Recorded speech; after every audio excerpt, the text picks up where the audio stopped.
Waalaikumsalam warahmatullahi wabarakatuh.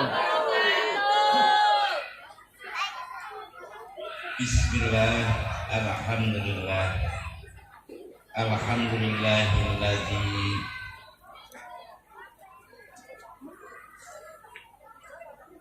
an'ama alaina bi ni'matil iman wal islam wal ihsan.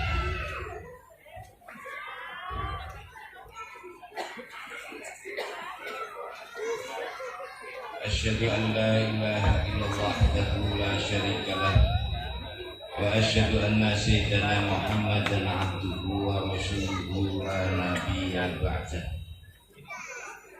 Wassalli wa nusallimu ala sayyidina habibina wa syafi'ina wa uswatina wa qurrati a'yunina maulana Muhammad sallallahu alaihi wasallam wa ala alihi wa ashabihi wa man itba'ihim ila yaumil qiyamah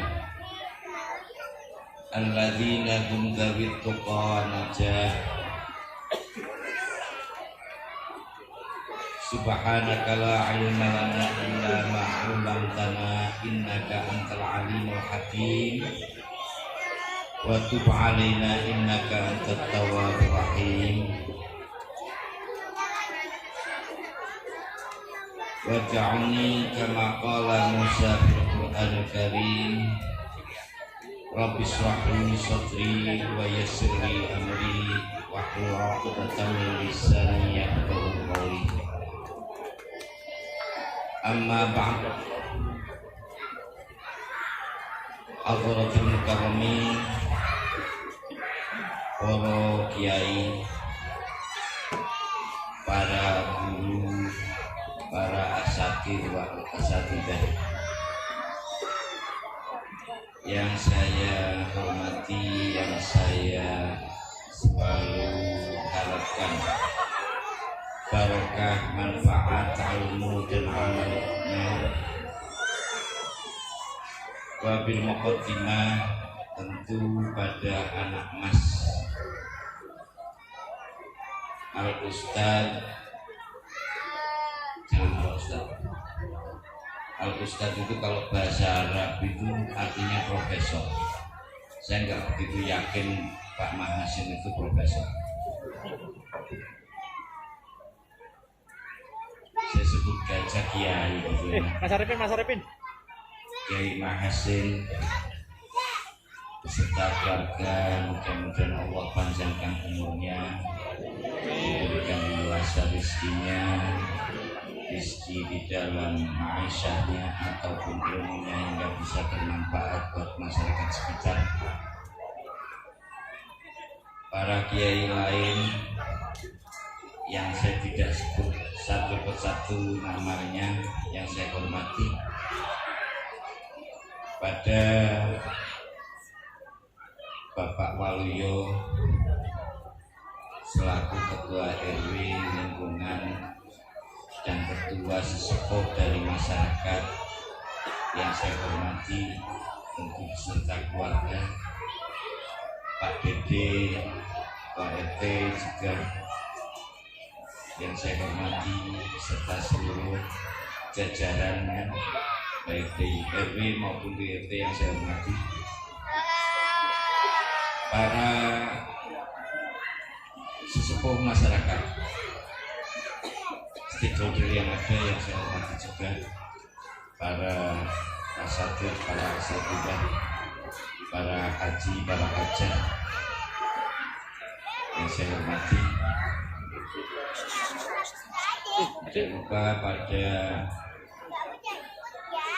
anak-anak saya yang ada di ASBI, yang kebetulan hadir, yang saya hormati juga serta keluarganya, jamaah dari Hadroh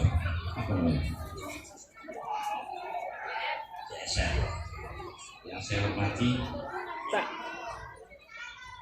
dari takmir musola Al-Kahfi yang saya hormati juga, para teman-teman Banser yang begitu setia khidmah pada kiai. Mudah-mudahan Allah selalu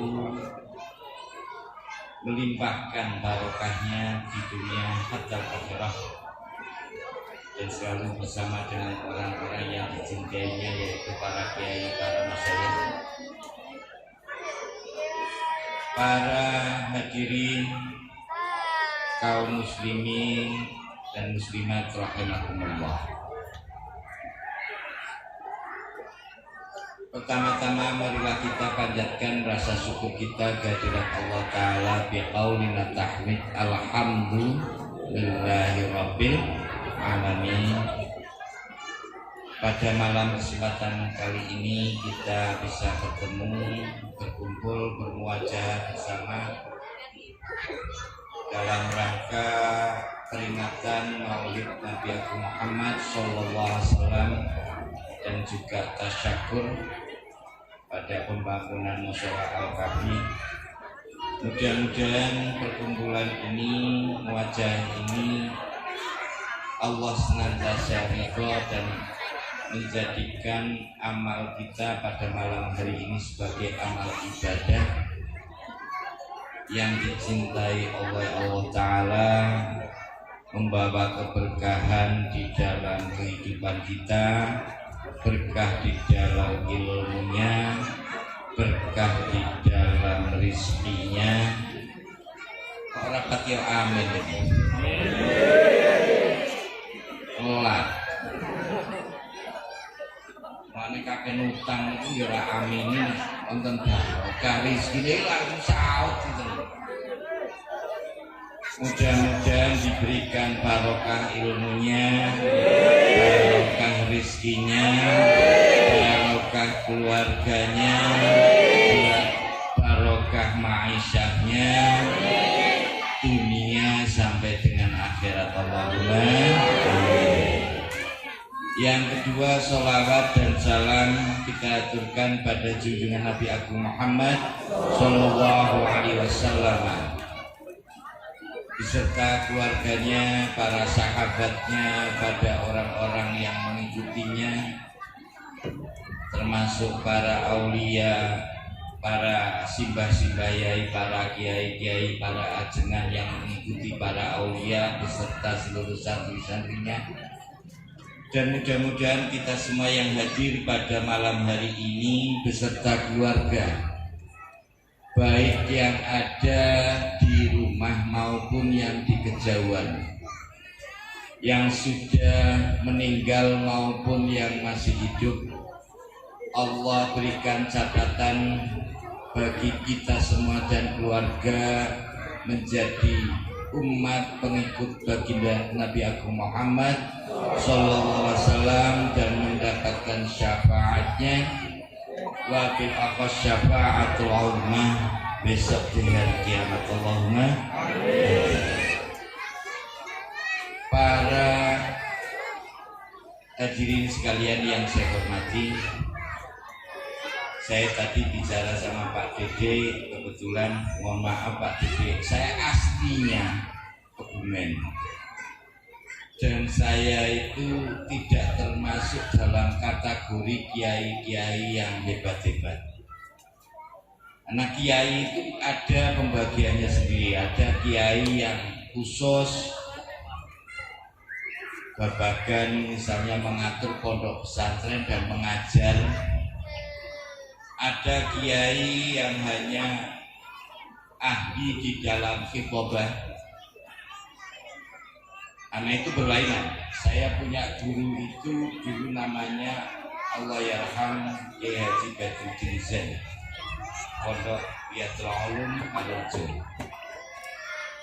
Beliau itu kalau khitbah memang bukan ahli khitbah, jadi bukan ahli dai, bukan ahli dakwah. Beliau kalau kemana-mana itu kalau disuruh dakwah itu bawa kitab. Walhasil biasanya ya nggak begitu panjang karena beliau membaca kitab, yang lain mendengarkan biasanya sambil ngantuk. Sangat membosankan bagi yang mendengarkan biasa ceramah yang berapi-api. Ini ahlinya memang sendiri-sendiri. ada ahli kiai yang spesialis itu kayak psikiater, di menampung berbagai masalah termasuk perdukunan. Rodo dukun. Ini kalau campur-campur bahasa Jawa nggak apa ya? Ini masyarakat kebanyakan dari mana? Jawa. Ya, alhamdulillah. Karena saya itu nggak biasa menyampaikan pakai bahasa Indonesia. Ada kiai yang spesialis memang begitu. Ahli ilmu hikmah, ngajine ya. Bahasanya Mambang Usul Hikmah, Al-Awfa, Syamsul Ma'arif Kubro dan lain sebagainya.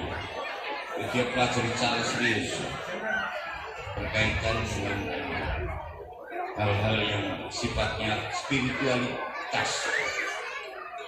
Nah kebetulan saya itu tidak masuk ke kategori kiai-kiai ini. Saya kiai yang sukanya ngobrol saja. Termasuk kalau duduk di kursi kayak gini kayak lagu saya. Nggih, senenge lesehan, jagongan, duduk-dudukan, ngopi bareng, dah. Nah, takutnya kalau pakai kursi kayak gini, jadi kepingin jadi dewan, atau pengen jadi lurah, atau mungkin kepingin jadi kiai. Nah kadang-kadang kiai itu ya dunia, kiai itu dunia. Buktinya dunia akeh sing rebutan dan akeh-akehan jamaah. Itu biasa. Jadi, kalau kiai itu kalau sudah makin besar itu biasanya akeh-akehan jamaah. Berharap jamaah itu mengikuti pengajiannya. Kalau mengikuti pengajiannya semakin banyak, orang tertarik pada omongannya dia, pada pengajiannya dia, lambat laun yang datang juga banyak.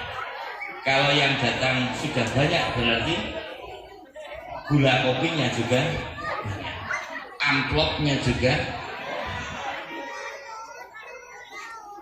ada yang hadir di sini gitu.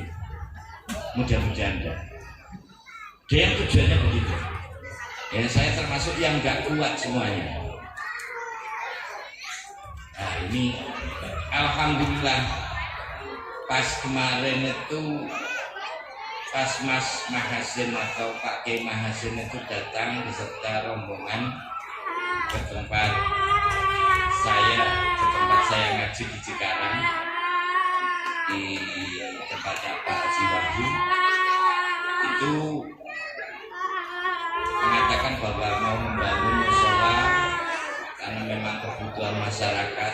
Ya saya tanya pertama dulu, Bapak pengen jadi kiai apa gimana? Tapi sekarang udah banyak muncul.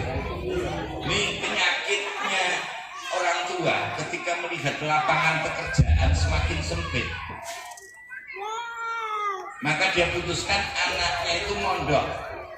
Mondoknya itu bukan metafal bala, bukan untuk mengbuang itu. Menghindari hal-hal yang sifatnya marah bahaya untuk anaknya kelak, tapi lebih cenderung untuk pekerjaan anaknya besok. Ini biasa di kampung-kampung, kalau di sini agak susah. Di kampung itu saya pernah mendapatkan ada orang pamit, Gus mohon maaf saya kepengen mendirikan mushola, kebetulan di tempat saya itu dekat jalan raya. Saya kepengen itu anak saya pulang mondok nanti tak bikinkan mushola, ada tanah di sebelah rumah saya dan itu milik keluarga. Saya mau bikin mushola supaya anak saya itu bisa memimpin masyarakat di sini. Kira-kira itu bagus gak? Versi kebanyakan orang bagus, tapi kalau saya jelek. Nek sampean kepengen kok anaknya jenengan mulai ngaji tenanan, ya sudahlah datang ke mushola yang ada ataupun di masjid yang ada, tinggal ikut ngajar selesai. Sebab timbulnya nanti mushola kebanyakan akhirnya menjadikan rivalitas. Tujuannya bukan iqamatuddinillah, bukan untuk menegakkan agama Gusti Allah, tapi lebih banyak untuk syuhur, untuk keterkenalan, untuk adu nafsi, untuk bagian nafsinya sendiri.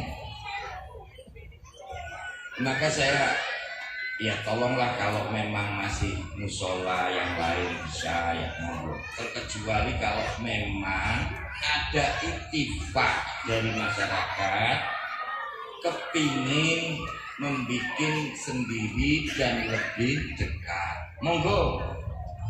Tapi jangan dari pribadi. Nah, ini kan kalau pribadi biasanya pengen anaknya jadi kiai, mengko putune ya jadi kiai, sak turune jadi kiai, akhirnya kepenak. Nah, karena dia melihat bahwa kiai itu enak. Enaknya misalnya kalau ke dokter nggak sembuh-sembuh, terus ke tempatnya kiai dikasih air putih, padahal air putih yang nggak modal, kadang putih ciduk nang kula tok. Ayo mbok didongani mbok ora disoroke dadakan mari uli amplop 100.000 200.000. Wah, ini dia berpikir lah bagaimana kalau itu di manage demikian rupa hingga kelak anak saya bisa hidup dari sisi itu kejahat itu namanya. Tapi alhamdulillah kemarin Pak Masin ini adalah ittifaq dari lingkungan kepengen supaya masyarakat di lingkungan RT kita itu bisa lebih mengenal dan lebih dekat pada agama. Itulah saya ACC, termasuk memberikan nama. Ya monggo kalau mau nama tafa'ulan, cari berkah dengan pondok di mana kamu pernah dididik di sana itu lebih baik.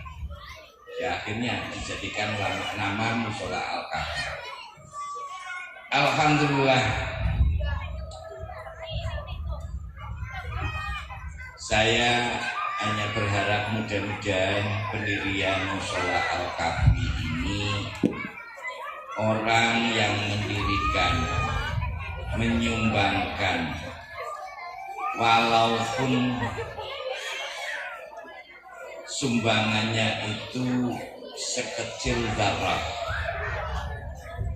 mudah-mudahan membawa keberkahan bagi yang ikut serta mendirikan musola tersebut, mendirikan Musola Al-Kahfi, pada keluarganya, pada ahli baiknya, diberikan keberkahan lahir maupun batin, Allahumma amin. Demikian juga mudah-mudahan musola ini menjadi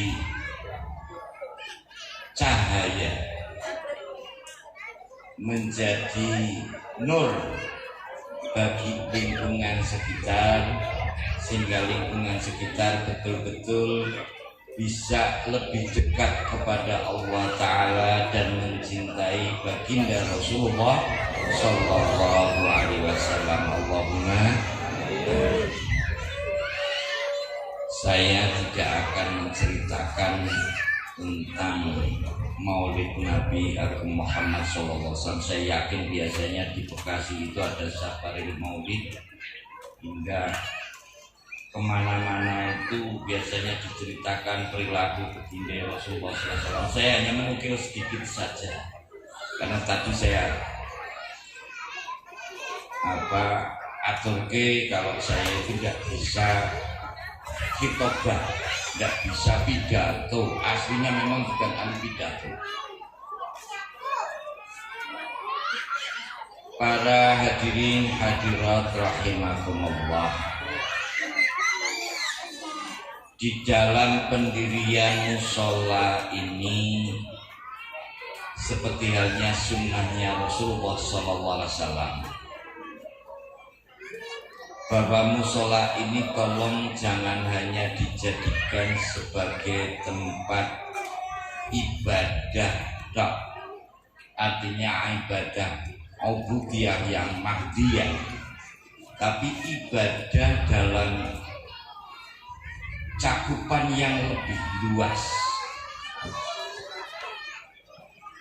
hingga musola ini bisa terbuka, bisa untuk betul-betul Baitullah, rumahnya Allah, bisa menerima apa saja, siapa saja yang membutuhkan mendekat pada Allah Ta'ala.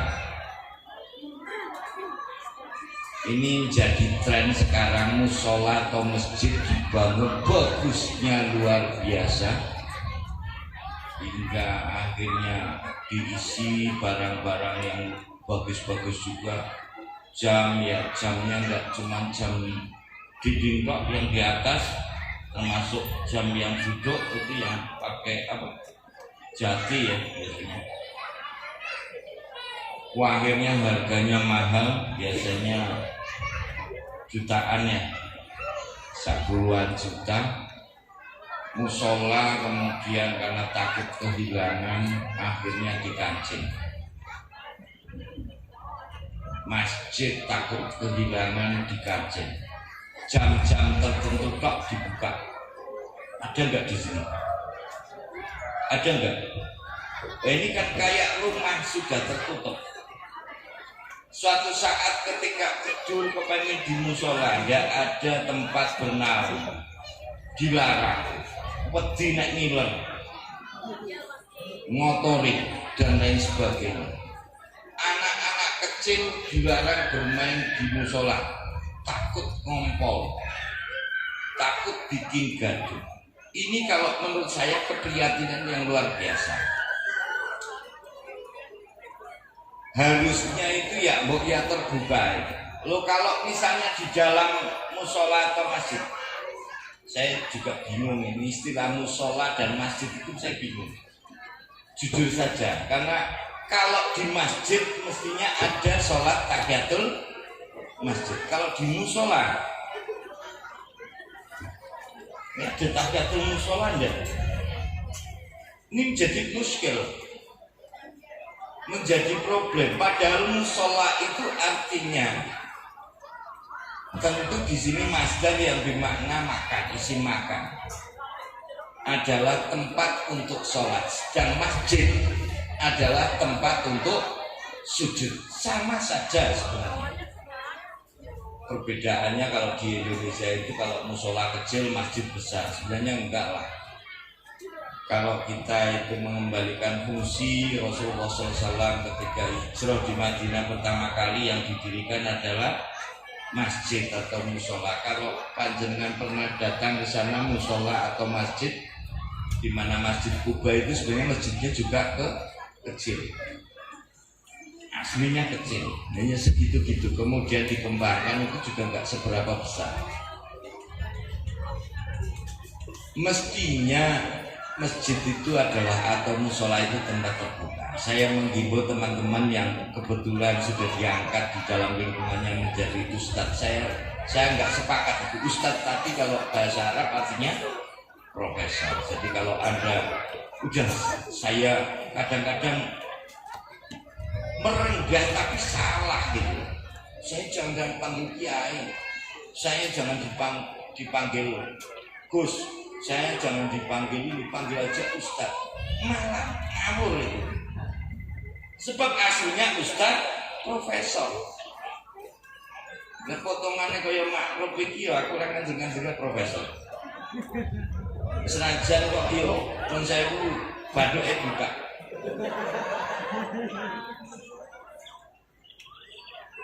Musola tolong atau masjid tolong difungsikan seperti zaman kita masih kecil. Ini yang berasal dari kampung itu masih ingat nggak? Kalau terutama yang laki-laki, seringkali dulu itu kalau ke masjid itu bareng-bareng tidur di masjid, ya kan? Di bawah beduk itu tempat ngumpet ke colongan jeruk. Kalau dulu nakalnya anak-anak dulu itu kan nyolong jeruk itu buat dimakan. Kalau sekarang dijual sak tanah. Nah itu dulu itu asik gitu. merindukan masa-masa kecil. Mbok sekarang itu dibikin masa kecil, di mana setiap orang berada di musola tongkrongan, ya nggak apa-apa, rokokan nggak apa-apa, hingga suasana musola itu jadi hangat, masjid itu hangat. Ibu-ibu dipersilahkan misalnya pengajian atau latihan nyanyi yang sifatnya apa, ibu-ibu senangnya nyanyi. Maka saya tadi bicara sama Mas Pasir, paling enggak diajari misalnya Aqidatul Awam. Aqidatul Awam singiran itu kan bisa buat nyanyi gitu loh, sambil hafalin kitab sambil nyanyi. Nah itu monggo. Nah sedih nek jam ikut sekarang itu musik haram apa haram, mumet aku. Masyarakat tidak dikasih solutif itu, tidak dikasih solusi bahwa ini adalah panjenengan bangun musola, bangun masjid itu ya untuk panjenengan, untuk amal panjenengan. Halo Bu, apa yang Anda tumpuk di dunia, apa yang Anda tumpuk di dunia itu tidak akan dibawa akhirat. Apa yang Anda miliki sekarang itu bukan milik Anda. Itu iki ngaji tasawuf sithik. Apa yang Anda miliki itu bukan milik Anda. Tapi apa yang Anda berikan itu adalah milik Anda. Lanjut. Sakniki kula ajeng tanglet teng jenengan. Angge basa Jawa ndak apa-apa ya. Kalau ada orang misalnya Anda mau keluar daerah, mau pindah di sini, mungkin kayak Kanjeng Nabi sallallahu alaihi wasallam hijrah. Mergane tanggane wis ngesuwi. Utange pirang-pirang. Mertuane ya merengut bae, akhirnya jalan pindah, jalan satu-satunya ya pindah hijrah. Ketika mau pindah, jelas mau pindah, rumah tiba-tiba dibagusi, dikasih ornamen yang bagus-bagus, kalau perlu beli kursi yang bagus, beli apa yang bagus, ditumpuk jadi satu, malah mau pergi bawa pakaian bodol. Kira-kira iki wong pinter wong bodoh. Iki gak jawab. Wong pinter apa wong bodoh? Ada orang mau pergi selamanya gak bakal balik, tapi yang diperbaiki, yang ditumpuk itu yang ada di rumah yang mau ditinggal, malah bawa kemana-mana, malah mau pergi lu sangune, iki sangune gak pati jelas, pambi bodol, sandal bodol. Iki wong pinter apa wong bodoh? Pinter apa bodoh? Kita mau mati enggak? Jelas mau mati enggak? Yang mau dibawa itu kan amal. Yang mau dibuat saku itulah ya di akhirat nanti amal kita, bertanggung jawab pada Allah Ta'ala. Tapi kok yo biasa nih nek ke musola, ke masjid itu kebetulan Jumatan muter, ada kotak muter enggak biasanya? Ada ya? Itu kalau muter punya uang 100.000 sama 50.000, itu yang diambil yang mana buat musola? Tenang nih. 100.000 karo 50.000 iki milih sing endi? Jawab jenengan kan ora mikir loro nih toh. Wes.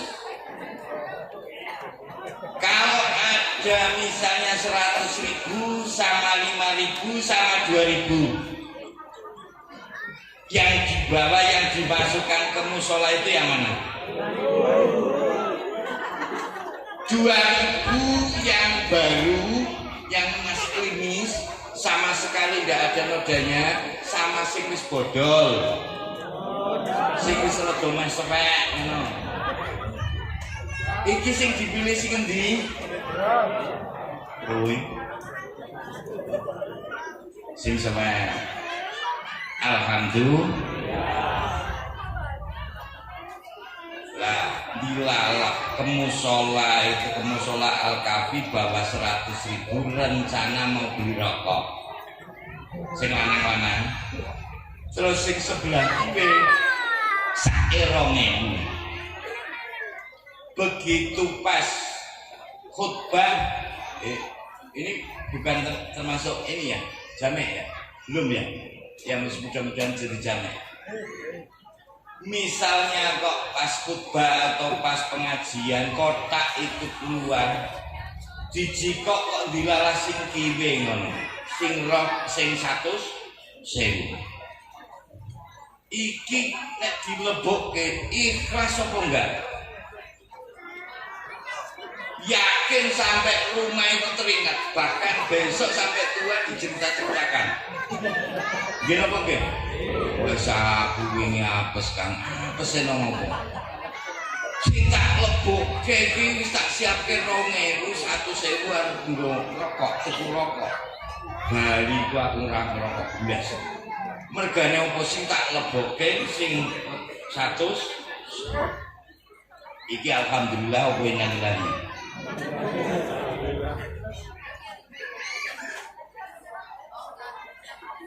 Dan ini amal yang seharusnya Anda bawa itu malah yang lecek sing 2.000-an sing wis sepek, malah sing 100.000 ditinggal. Iki wong pinter apa wong bodoh? Wong bodoh apa wong pinter? Iki ora sejawab kok. Ngomong bodoh, ya nyatane bodoh.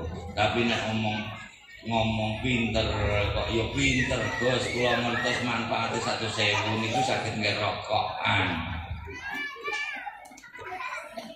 Sekali lagi saya minta perbanyak amal mumpung masih di dunia.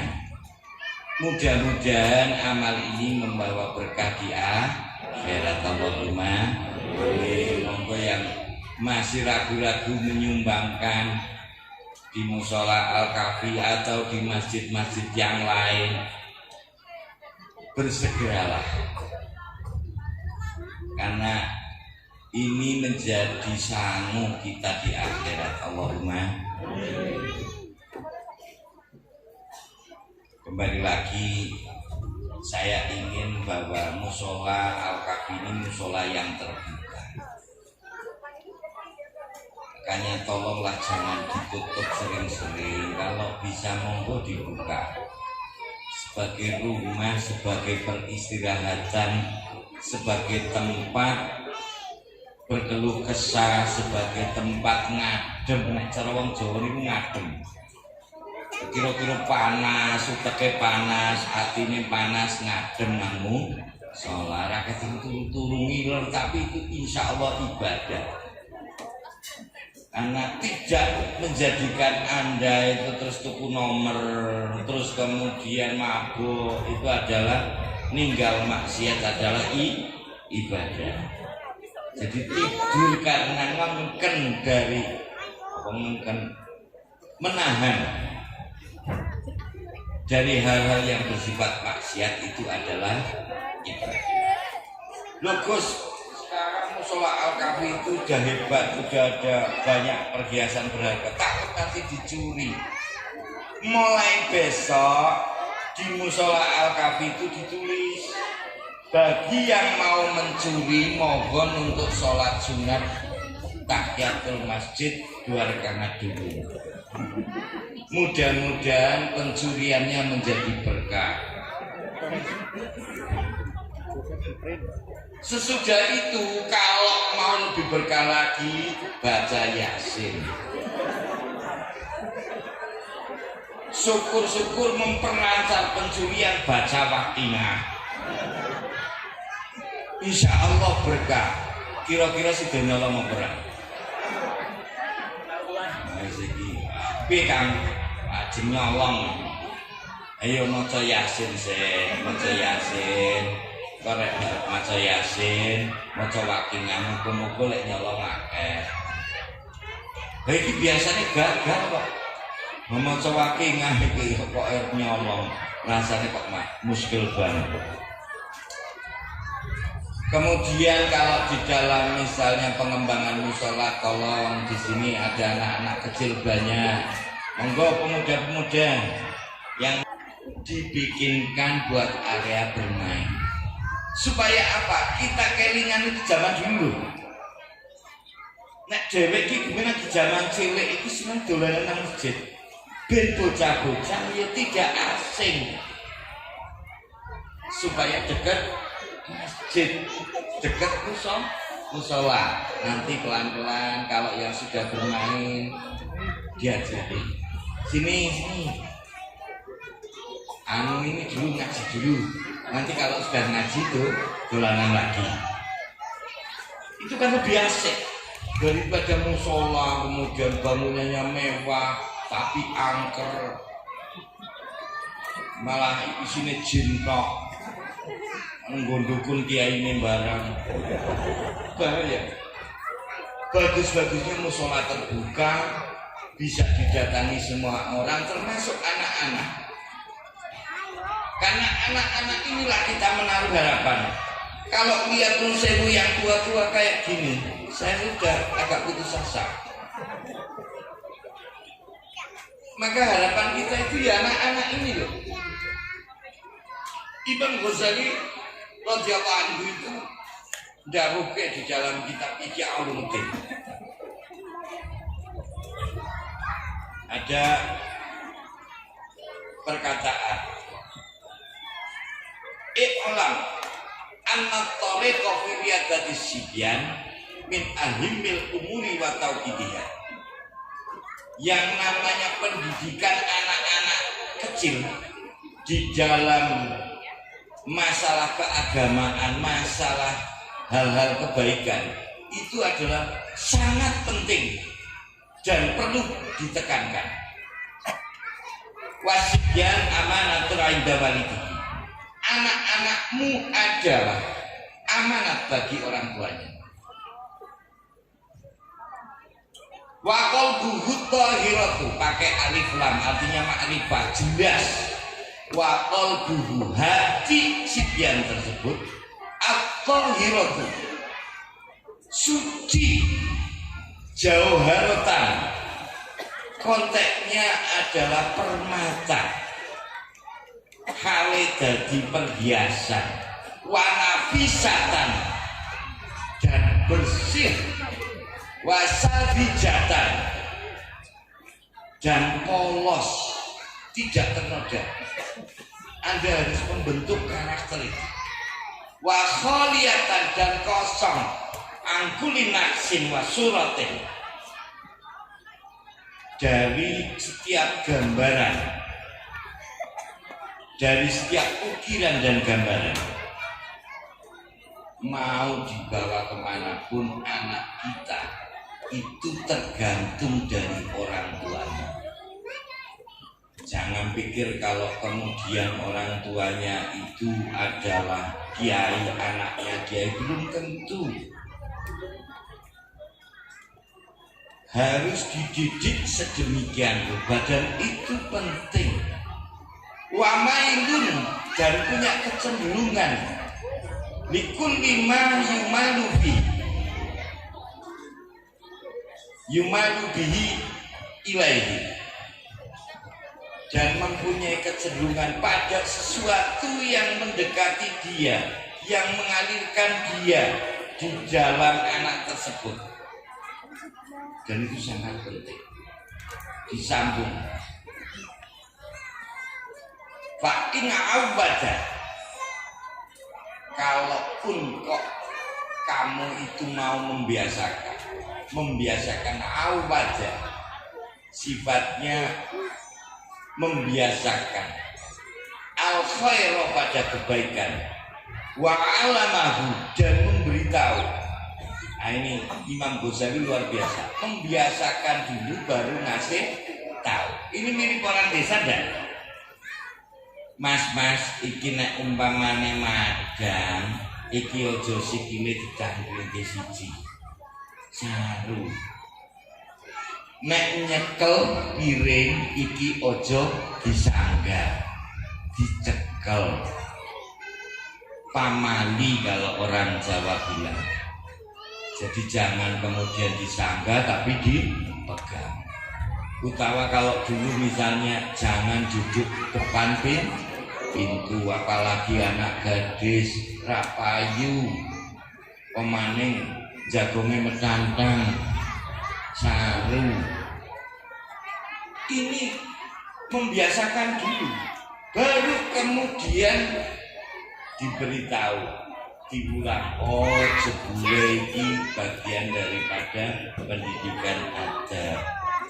Kalau misalnya mangan nek disanggah iki ndak kan buta, tapi nek dicekel mboten buta gitu.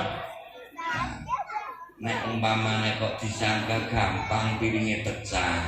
Ndak dikasih tahu itu. Yang penting kamu kalau makan dipegang. Jangan disanggah, ojo disanggah. Ini orang-orang tua dulu kita memberitahu hal.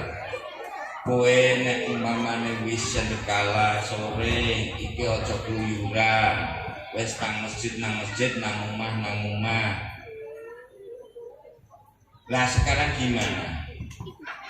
Orang tua itu memberikan contoh dulu, yuk wis pada sore pada masjid. Bapak biar ke masjid, dibawa anaknya. Masuk ke masjid, masuk ke musola, ikut ngaji, menyiapkan diri untuk menghadapi sholat maghrib, kemudian sampai dengan Aisyah. Ini orang tua bawa, dia juga mencontohkan. Makanya kenapa saya tolong dibikin areal bermain anak-anak supaya anak-anak itu betah. Harapannya ketika anak-anak betah, ibu-ibu betah, nanti menjadi dekat dengan musola dan musolanya tambah ramai, tambah barokah. Allahumma sepakat ya. Biarkan anak-anak kumpulan misalnya dari Karang Taruna, dari pemuda-pemuda RT tidak punya tempat, dipersilahkan untuk di musola, silahkan. Nikmati fasilitas asal untuk kebaikan, monggo, terbuka 24 jam. Tadi kalau ada alasan wah di dalam nanti ada yang nyuri Gus, ya udah suruh sholat 2 rakaat.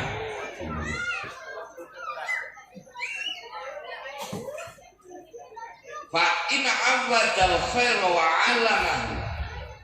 Ketika Anda membiasakan anak-anak tersebut itu kemudian memberitahu tentang kebaikan, maka wasa'ada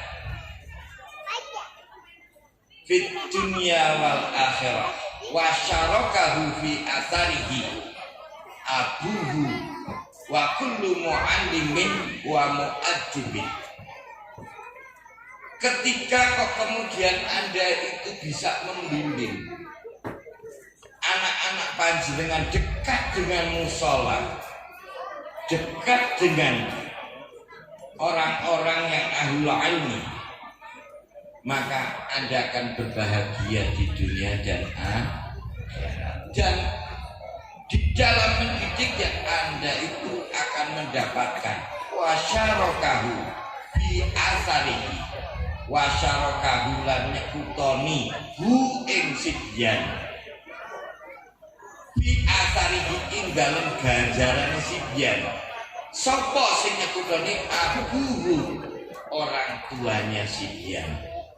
Wa kullu mu'allimin lan saben-saben atau setiap orang yang mengajarkan, dan wa mu'addibin yang memberikan tata krama pada dia. Jangan sampai kemudian sewu kayak panjenengan malah mencontohi wis padha musola. ibunya di rumah malah cekelan HP. Anaknya kira-kira mau cekelan HP kok ke musola? HP, sebab orang tua mencontoh.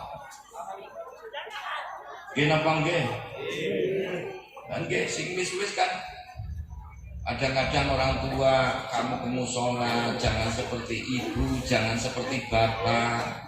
Bapak udah tua, ini contohnya nggak bisa ngaji, sudah agak payah ke musola. Kamu yang masih muda ya ke musola. Bapak ya sudah sama ibu di rumah. Ngaten. Bejanek ngaten jenengan, insya Allah kalau dongake diwales. Iya, anak Anda akan mengatakan pada cucu Anda juga demi iki bapak wis tuwa, gemien mbahmu ya kongkon bapakmu kon ngaji neng, ya wis tuwa wis ora iso ngaji. Mula kowe sing dadi generasi muda pada ngaji aja kaya bapakmu, aja kaya mbahmu. Terus ini sanad yang merusak. Artinya sanad tapi merusak. Sudah bener ke musola, sudah bener ke majlisimu malah bawa handphone. Kiai ini ngomong, kiai ini mulang ngaji, wis maca kita kesel lah malah buka HP, upload Instagram ngaji diskrek. Iki sing guyu banter iki nglakoni. Maulid kaya ngene gawa HP padha cekrek maulid, mudah-mudahan berkah-berkah batukmu.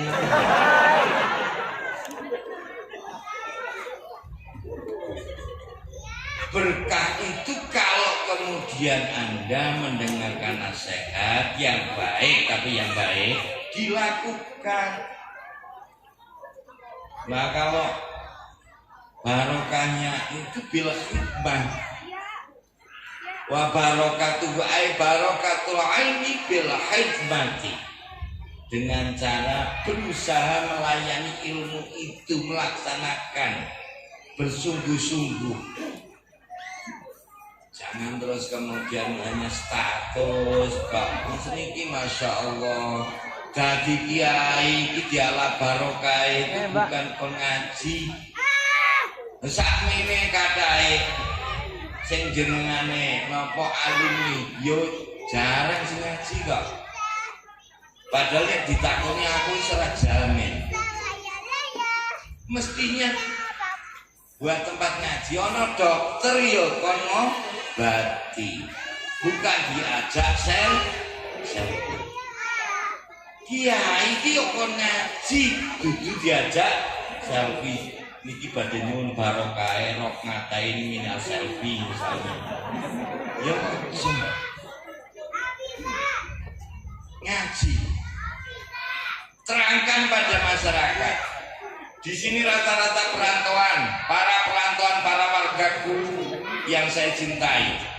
Ketika Anda melakukan safar, melakukan sebuah perjalanan, misalnya pulang kampung, kalau Anda ketemu zuhur, tidak sempat punya niatan untuk jamak dengan asar,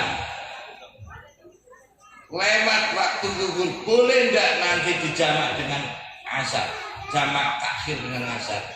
Jawabnya tidak boleh. Ngaji wajib diniati qadhaan, tapi boleh dikosor. Mulane Bu mangke jenengan salat dewek-dewek mergane apa? Mergane aku mau kelalen ndak diniati jamak takhir, padahal salatnya sudah waktu zuhurnya sudah lewat. Walaupun saya melakukan 2 rakaat tapi tak niati qadha salat zuhur. Jelas?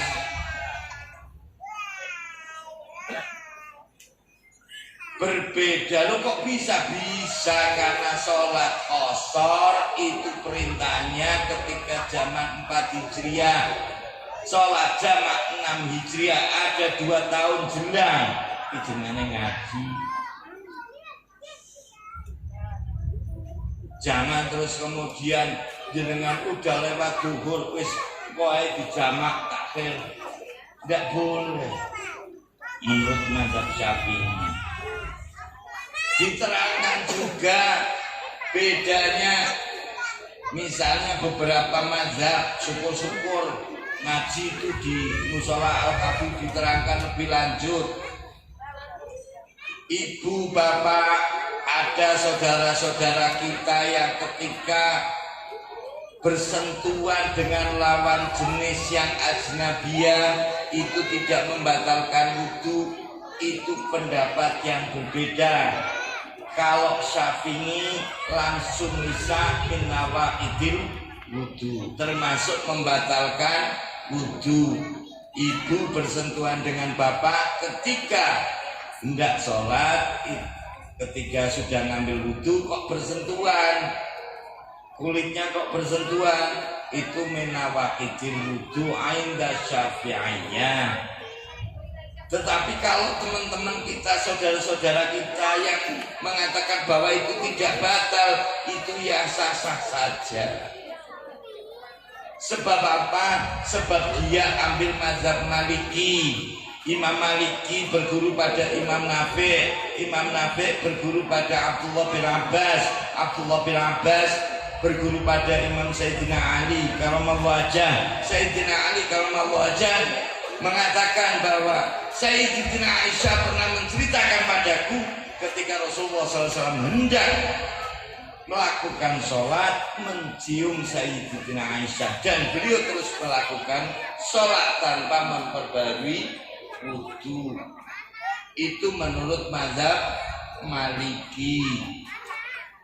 Kalau kita bapak ibu itu menganut mazhab Syafi'i. Imam Syafi'i betul berguru pada Imam Malik, tapi beliau juga berguru pada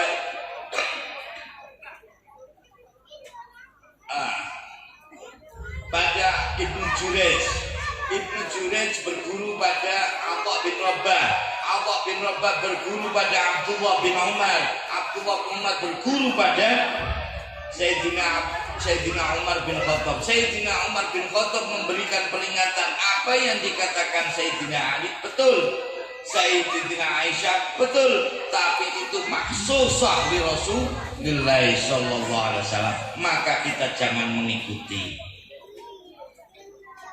Bab ada khusus-khusus perilaku Kanjeng Nabi sallallahu alaihi wasallam yang tertentu pada Kanjeng Nabi tok, tidak bisa diterapkan pada umatnya. Nah sekarang apalagi bapak ibu manten baru masih menyala di dalam hatiku, masih berbicara sayangku, cintaku, cantikku, luar biasaku. Orang sing model kaki-kaki ini koyo ngene. Lah iya kalau sampai boleh mencium istrinya, kemudian kok diteruskan sholat, yakin rak sembahyang, butanggung. Iki aja ngambung tok, mesti ya melakukan hal-hal yang mustahil atau hil-hil yang mustahil. Malah diteruske rak sida sembahyang. Omong ngadus bareng. Contoh Rasulullah SAW suka memandikan Sayyidina Aisyah, sering memandikan Sayyidina Khadijah. Nek jenengan iki kira-kira adus bareng iki aduse rampung apa ora? Ora rampung-rampung. Maksusah di Rasulullah SAW termasuk usrah dan lain sebagainya. Kanjeng Nabi khalwat di Gua Hira. Jenengan enggak, karena apa? Itu maksusah li Rasulillah. Nek zaman saiki Misalnya kok kolwat ke gua mana sekarang yang sepi? Malah jadi selingkuh toh. Bapak emang anak karo sapa? Wong gua saiki rame kabeh, pariwisata kabeh, mesti nggawa gendakane kan gak jadi. Itu memang masuk sahih Rasul banyak. Akibatnya apa? Anda biasa kalau menemui orang yang berbeda mazhab, berbeda pendapat, ketika panjenengan ngaji jadi enak. Oh iya, boleh. Itu versinya mazhab Maliki. Mazhab Maliki lain yang namanya khitan. Itu sunat. Makanya dinamakan sunatan. Itu sebenarnya mengambil maksud dari pendapatnya Imam Maliki. Bab orang Mesir di sana banyak juga nggak sunat. Belum pernah ya nikah sama orang Mesir? Ketemunya Indonesia sunat semua bapak itu. Alhamdulillah. Enggak, kalau di Syafi'i itu jadi wajib.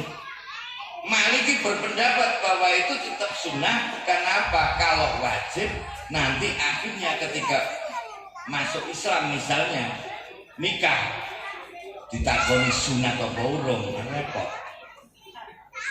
Padahal sunat niku mboten termasuk rukun lan wajib nikah. Ada enggak? Enggak ada. Itu alasannya Imam Malik. Lah ya monggo mau pendapat yang mana. Tapi kalau di Syafi'i kita pakai itu wajib sudah. Monggo. Kalau di sana sunnah, ada yang mengatakan sunnah muakkadah, ada yang sunnah mahbubah. Nah monggo.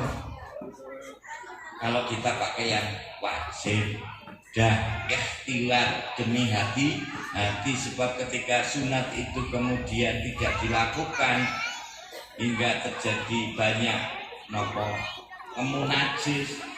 Nek najis nindakake salat maka salatnya jadi tidak sah. Maka wajib perkara wajib sing nunjange wajib iki dadi wajib. Perkara sing nunjangake wajib dadi wajib. Yaitu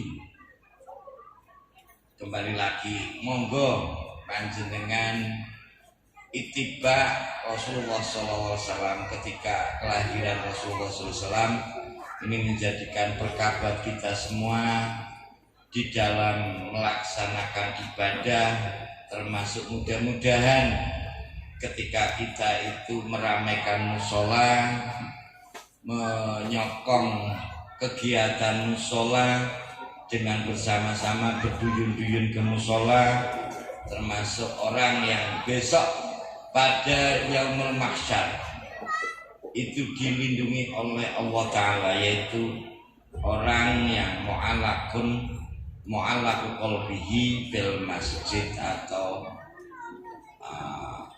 di dalam Baitullah. Mudah-mudahan kita semua dilindungi Allah Ta'ala pada hari mahsyar. Allahumma amin. Kita kalau sering ya kepengen saya kayak gitulah, ibu-ibu yuk pada ngasuh anaknya kalau sore itu di musola diberikan fasilitas tempat bermain hingga ibu-ibu kita jangan di rumah cekelan setan gepeng terus gawe status. Ini ngerusak tenang. Makanya anak-anak panjenengan di pondok kayak gitu. Orang tuanya melihat tingkah laku orang tuanya cemadu. Mudah-mudahan ini menjadi keberkahan kita semua. Allahumma amin. Dan mudah-mudahan musola ini juga menjadi musola yang barokah, yang manfaat, yang menjadikan kita besok bertemu di awal musola ini juga di akhirat nanti dipertemukan oleh Allah Ta'ala. Allahumma amin. Mudah-mudahan hanya itu saja nasihat saya untuk musola. Sebenarnya acara inti yang inti dia tadi sholawatan itu inti. Mudah-mudahan dengan tadi sholawatan bersama peringatan Kanjeng Nabi Agung Muhammad SAW kita itu mendapatkan syafaatnya. Allahumma amin. Sebab Rasulullah SAW itu banget mencintai kita. Ya umat-umat yang menyenyeng kayak gini tuh, yang nggak begitu jelas. Nyampe di sini yo sekedar ketemu reuni, update status, ketemu bareng-bareng, ududan bareng, bubar. Ditakoni mau dibilang nopo, selawatan nopo raya mbuh. Tapi inilah umatnya Rasulullah SAW yang dirindukan Kanjeng Nabi. Al-bukhlu inilah yang jadi penegak daripada agama Islam. Loh nek umpamane Islam itu ditegakkan dengan orang-orang yang soleh, orang-orang yang ahli ibadah, berapa banyak orang yang ahli ibadah? Sak dunya kiai ini piro? Sithik. Gini apa nggih? Sing akeh-akeh sing ora jelas-jelas niku. Ya alhamdulillah, ya umat Kanjeng yang insya Allah dirindukan oleh Rasulullah. Gini apa nggih? Ya nggih. Besok suatu kali Allah Ta'ala itu mau memvonis panjenengan Kanjeng Nabi yang ada di depannya. Kanjeng Nabi yang membentengi panjenengan. Kanjeng Nabi dakwaken, ya Allah, kula nyuwun ngapunten niku mboten kagem kula, mboten kagem anak kula Fatimah Zahra. Tapi kula nyuwun pangapunten dhateng umat kawula ya Allah. Maka disitulah kita membiasakan mencintai Kanjeng Nabi sallallahu alaihi wasallam, dan mudah-mudahan kita mendapatkan syafaatnya, pitulungane bejang. Dan sekarang ini pun kalau syafaat, kalau mau berlaku anak-anak yang misalnya diajar kok susah, dibacakan selawat, nggih. Ibu-ibu yang suaminya mau nikah lagi, yang rezekinya seret, dipuasani, diselawati. Puasa pada hari kelahiran itu adalah sunnah daripada Kanjeng Nabi Sallallahu Alaihi Wasallam. Nanti Kanjeng Nabi ketika ditanya, kenapa hari Senin engkau berpuasa ya Rasulullah Sallallahu Alaihi Wasallam? Rasulullah Sallallahu Alaihi Wasallam itu ngendikaken, "Dzata yaumun wulidtu." Hari itu saya dilahirkan. Niki wonten riwayat malih dipuningkan wa yauma bu'aistu, di mana hari aku dibangkitkan. Wonten ngendika malih wonten hadis sahabat Ahmad, hadis Imam Ahmad, yauma amutu, hari aku diwafatkan. Nah, ini mudah-mudahan mulane nek jenengan kagungan putra sing rewel nggih. Halo. Putra sing ora gelem ngaji, bapake sing rewel dipuasani wetone nggih. Nggih. Nek perlu nek awake dhewe rewel ya dipuasani. Nah, ini kebiasaan muasani awake dhewe jarang. Nggih napa nggih? Wong kula mawon nek umpamane dipun jaluki suwuk, dipun jaluki donga banyu putih, niku biasane, Gus nyuwun pangapunten anak saya ndak mau ngaji-ngaji, minta air putihnya, minta didoakan supaya anak saya mau ngaji. Ra gelem kok jalu awake dhewe. Nggih napa nggih? Dereng nate kula, musik Gus kula nyuwun dongane supados kula gelem ngaji. Ramu duramane biyunge mesti go anake. Ini kan kejahatan yang sempurna. Yo go anake gelem tapi go ndongake awake dhewe ora. Mudah-mudahan kayak gini ya umat yang berkah ya Allahumma amin. Monggo sareng-sareng dipun guyubi mushola, jadikan mushola ini menjadi kegiatan dan milik bersama, menjadi rumah panjenengan bersama. Harapannya itu nanti di akhirat kita juga bersama-sama. Allahumma amin. Ojo ono sing ketinggalan nggih. Allahumma amin. Ojo nganti ono sing ngepek suwen. Iki nang swarga kok wis padha teko iki jamaah mushola Al-Kafi ono sing urut keton. Kan ngeri. Ya nekmu naring tempat swarga anane ya liyane nang neraka. Mula nek ngene kok ora tekan-tekan swarga berarti nang neraka. Medeni.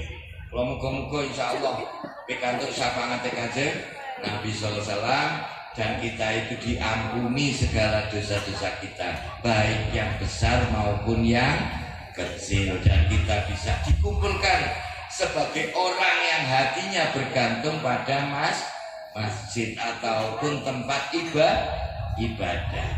Niki sepakat ya, benjang dibikin tempat bermain, tempat untuk berkumpul, tempat untuk kegiatan, tempat untuk mengaji, dan rumah milik bersama. Sepakat ya? Insyaallah warga mendukung ya. Monggo didukung bareng-bareng, diapiki bareng-bareng, dibangun bareng-bareng, diramaikan bareng-bareng. Insyaallah moga-moga kita menjadi bagian yang ittiba ala millati Rasulillah sallallahu alaihi wasallam, ikut pada ajaran Kanjeng Nabi Muhammad sallallahu alaihi wasallam. Saya kira hanya itu yang bisa saya sampaikan. Sekali lagi, ini pengajian. Berarti pengajian itu enggak ngaji tenanan. Kalau ngaji tenanan pakai kitab, serius. Nah, pengajian itu ya sudah serius belas gitu. Ya hanya tadi saya hanya menyampaikan apa yang menjadi kewajiban saya lewat panitia. Mudah-mudahan ini ada manfaatnya. Kurang lebih sekali lagi mohon maaf yang sebesar-besarnya. Mari kita berdoa bersama-sama. A'udzubillahi minasyaitonir rajim. Bismillahirrahmanirrahim. Alhamdulillahirabbil alamin. Sayyidina wa maulana Muhammad sallallahu alaihi wasallam wa ala alihi washabbihi ajma'in. Hamdas syakirin, hamdan na'imin, hamdan yu'afiyan ni'amahu wa yukafi mazidah. Ya Rabbana lakal hamdu kama yanbaghi li jalalika karimi wa 'azimi sultanik. Allahumma fir lana dzunubana wa israfana fi amrina wa tsabbit aqdamana wa tsabbit imanana wa ansurnal qawmil kafirin. Allahumma fir lana dzunubana wa li walidayna warhamhuma kama rabbayana shaghira wa li jami' ajdadina wa jaddatina wa jami'al masyayikhina wa syuyukhi masyayikhina wa mu'allimina wa asatidina wa talamidina wa li jami'i azwajina wa abnaina wa banatina wa zurriyatina wa musaharatina wa a'mamina wa ammatina wa akhwalina wa khalatina wa ikhwanina wa akhawatina wa ashabina wa muqarrabatina wa asdiqaina wa jiranina wa usulina wa furu'ina wa ahlina wa lilladzina sabaquna bil iman minal muslimina wal muslimat wal mu'minina wal mu'minat al ahya'i minkum wal ambat min masyariqil ardi wa magharibiha barriha wa bahriha. Allahumma sallimna ya Allah wa sallim dinana ya Allah wa sallim ahlina ya Allah bijahi nabiyyikal karim sayyidina Muhammad sallallahu alaihi wasallam. Allahumma jnibna minal ma'asiyatika wa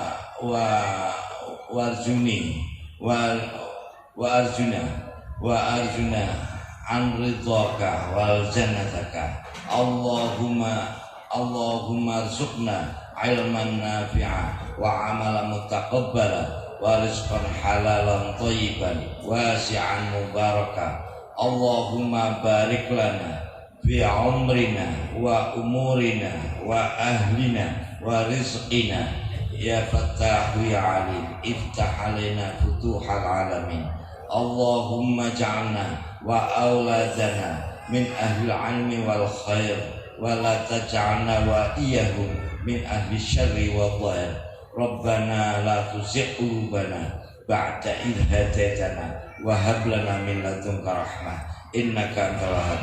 Allahumma takhirna wa jama'na min ummati nabiyyika sallallahu alaihi wasallam wa dakhilna jannata ma'al abrar. Allahumma taqabbal minna innaka antas sami'ul alim. Allahumma hadza du'ana kama amartana istajib lana kama wa'adtana. Rabbana atina fid dunya hasanah wa fil akhirati hasanah wa qina adzabannar. Wa sallallahu ala sayyidina Muhammad wa alihi wasallam. Subhana rabbika rabbil izzati amma yasifun wa salamun alal mursalin walhamdulillahi rabbil alamin. Sirul Fatihah. A'udzubillahi minasyaitonir rajim. Bismillahirrahmanirrahim. Alhamdulillahirabbil alamin arrahmanir rahim maliki yaumiddin. Iyyaka na'budu wa iyyaka nasta'in. Shiratal mustaqim. Shiratal ladzina an'amta 'alaihim ghairil maghdubi 'alaihim waladdallin. Monggo kita akhiri kanthi selawat sesarengan. Ya Imam Rusli ya sanati anta babullahi mu'tabadi fa bidunya ya wa ya Rasulullah khudh biyadi ya Imam Rusli ya sanati anta babullahi mu'tabadi dunya ya wa akhirati ya Rasulullah khudh biyadi ya Imam Rusli ya sanati anta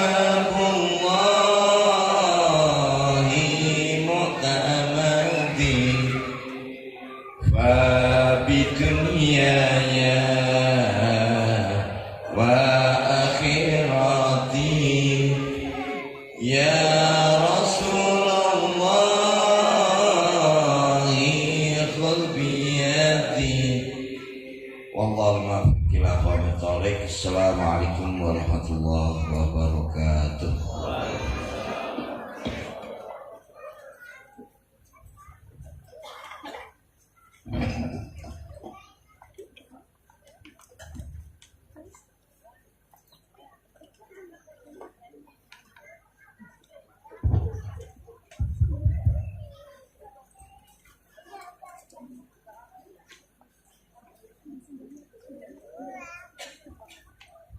Alhamdulillahirabbil alamin. Terima kasih kepada Syekh Sayyid Amal Umam Al-Hasani dari Pondok Pesantren Al-Kafi Sawangan Kebumen Jawa Tengah. Semoga kita semua bisa mengambil ilmu dari yang beliau sampaikan. Bapak-bapak, ibu-ibu yang kami hormati, demikianlah acara pada malam hari ini. Apabila ada kesalahan, kekurangan, kami mohon maaf yang setulus-tulusnya. Saya akhiri, wallahul muwafiq ila aqwamit thoriq. Wassalamualaikum warahmatullahi wabarakatuh. Waalaikumsalam warahmatullahi wabarakatuh.